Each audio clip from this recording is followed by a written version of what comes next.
Alright, let's use our conversation example from our previous tutorials. So we have the passerby speech. This time I modified it a little so it's equal to hi.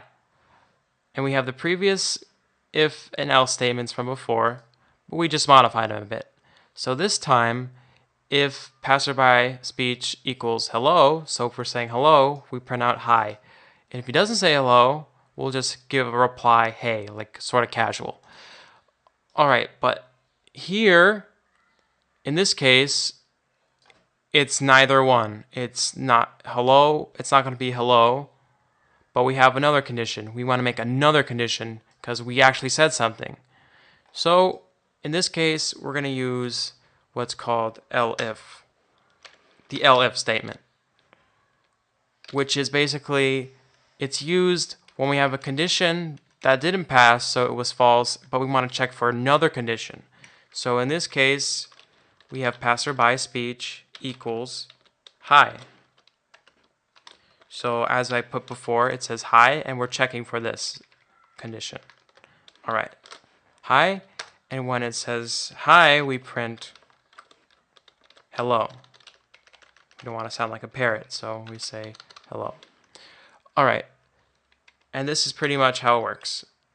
We have if checks for if passerby speech equals hello. Since it's not, it goes on to the elif statement, which is hi, and that checks out, so it's going to print hello.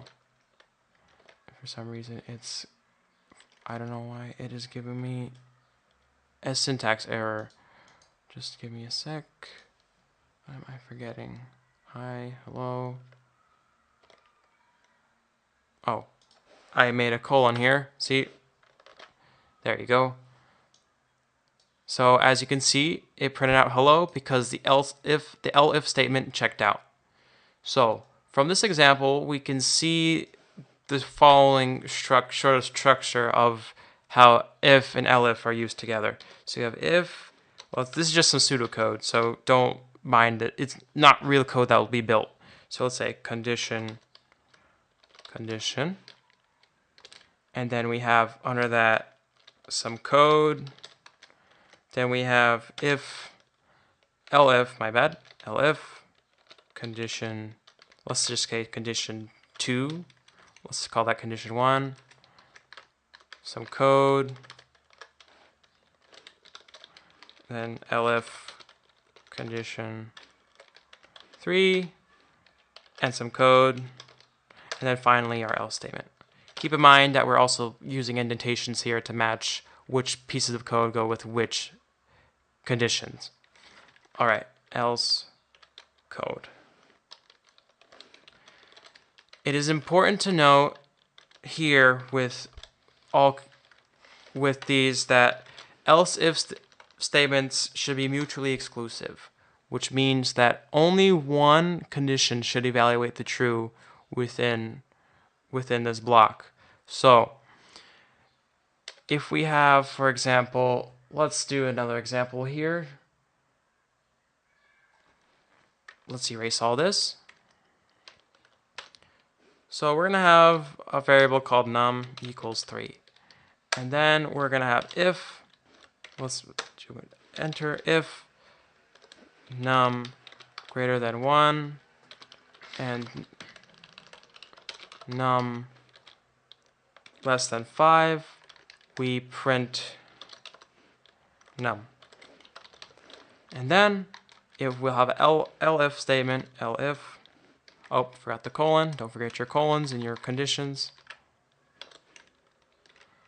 Elif num greater than 2 and num less than 4, colon, and statement, let's say print num plus 1.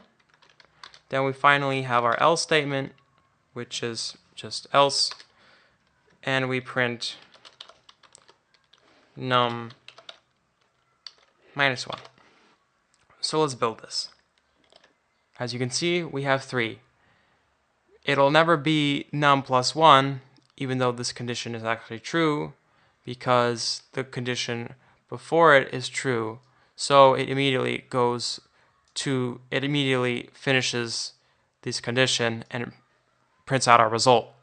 This just illustrates how elif statements should be mutually exclusive. So this should be some sort of other statement instead. This should be kind of fixed around, adjusted, so they're not true at the same time. Another important note is with if and elif statements is that you can also have nested if statements, as we've seen before. However, it's sort of not recommended because things can get complicated. But you can use this at your own risk and to your own disposal. It's all up to you. So that concludes this tutorial. We hope to see you next time.